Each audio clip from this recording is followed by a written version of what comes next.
And here's the formula. This is a correction of the formula in the book. The formula in the book uses a single interest rate. And what we've seen is that in our expected present value pricing, in the upstate, we have to use a different interest rate than the option. And so here, this is exactly the calculation we did on the lattice a moment ago. And so I'm going to illustrate this formula, but what it says is that if I want to go back one state, if I have an option value here, and I have an option value here, and I want the option value here, let's call it O prime. What it says is, what you have to do is take, let's call this O1 and O2. Let's call it OU and OD, better. The up and the down option. How do I get to O prime from the up and the down option? What this formula says is risk neutral expected value.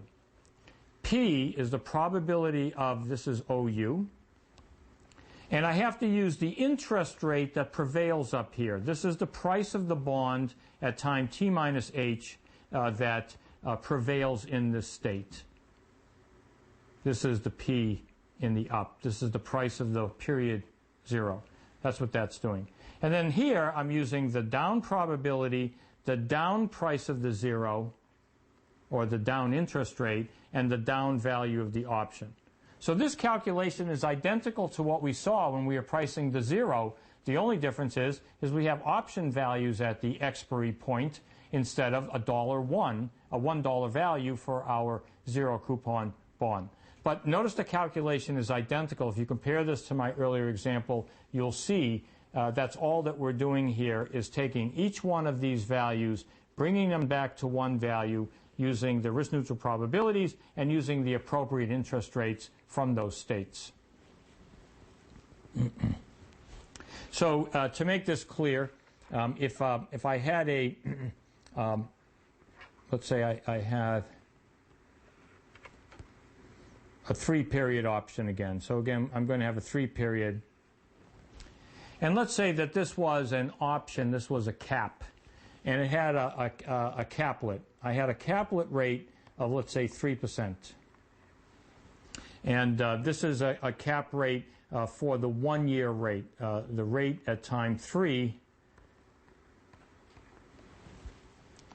expiring at time 4. So I have a caplet with a caplet rate of 3%, and it's going to make payments based on interest rates at time 3 maturing at time 4. So this, you can think of this as the time 3 1-year spot rate. So let's imagine that I came up with this lattice, and I found that at this point in time, the 1-year spot rate, I can calculate a 1-year spot rate, and let's say that I came up with a 5%. This is 0.04, this is 0.03, and this was 0.02. Those are the 1-year spot rates at time 3 in each of those prevailing calculations. Now, how would I calculate those 1-year spot rates at time 3? I would need to go back and, in a sense, calculate the 1-year 0 over the next period. I have to calculate the 1-year 0 price by putting a buck here and here, calculate the expected present value, I get a price here, and that gives me the 1-year interest rate. Hopefully that makes sense. Similarly, the 4%. I have two rates that come out of this rate. Those two rates allow me to price a 1-year 0. Once I price it, I can convert it to a 1-year spot rate, and so forth. So let's imagine we've done that process. So to price this cap rate, I actually need my lattice to go out to time 4 years, because I need the part of the lattice between time 3 and time 4 to figure out these spot rates. So we've done that. Now I want a caplet.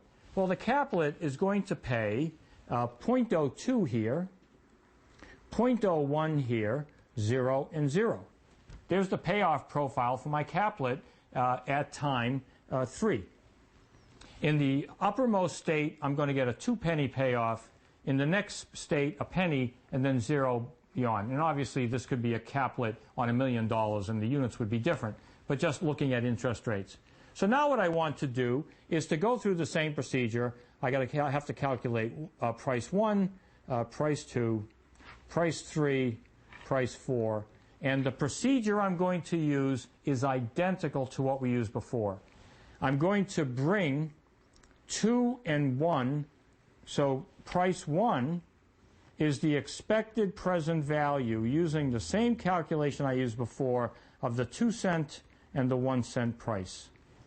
I'm going to use the upper state rate and P, that's RUU, and I'm going to use RUD and the 1 penny. 2 is the expected present value of 0 and 0. So of course we know that's 0, but there I'm using RDU with a P and RDD with the 1 minus P. Once I get 1 and 2, I'm going to calculate 3 the same way. 3 is the expected present value of 2 and 1. I'm going to use P and RU for the 1 price. I'm going to use 1 minus P and RD for the 2 price. And of course 4 just comes from 3 by a present value. It's 3 with a present value of the 1-year rate. So you'll notice that the paradigm that we developed for pricing bonds iteratively by backward substitution ends up being identically the correct algorithm for pricing options or any derivative security. The lattice allows me to determine the expiration or the expiry values, the exercise values of any option I define based on interest rates. And once I get that column of exercise values, I then move backwards through the lattice using exactly the same calculations I did when I was valuing a zero coupon bond, where all the terminal values were $1. No difference.